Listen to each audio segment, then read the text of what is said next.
আজকে আমাদের গোকুলপুর গ্রাম পঞ্চায়েতের আরএফ টিলা জেবি স্কুলে একটি পিঠাপুলি উৎসব এবং স্বাস্থ্য শিবির আয়োজন করা হয়েছে। সেটা আমাদের হেপাটাইটিস বি ফাউন্ডেশন গোমতী জেলা শাখা এবং টেপানিয়াটি ব্লক এবং গোকুলপুর গ্রাম পঞ্চায়েতের উদ্যোগে এই অনুষ্ঠানটি অনুষ্ঠিত হয়েছে।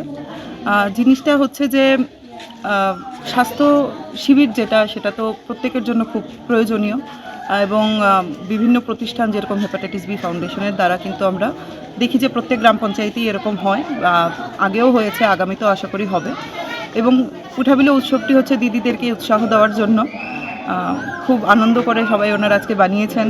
আমরাও ঘুরে দেখেছি। এখানে আমাদের সাথে টেপানিয়া পঞ্চায়েত সমিতির ভাইস চেয়ারম্যান মহোদয় আছেন, আমাদের গোকুলপুর গ্রাম পঞ্চায়েতের প্রধান সাহেবা আছেন এবং রয়েছেন হেপাটাইটিস বি ফাউন্ডেশন গোমতী জেলার যারা অফিসিয়ালস আছেন ওনারা। খুব সুন্দর হয়েছে। আমরা দিদিদেরকে পিঠার উপরে প্রাইজও দেওয়া হবে। তো সেটার প্রক্রিয়া চলছে।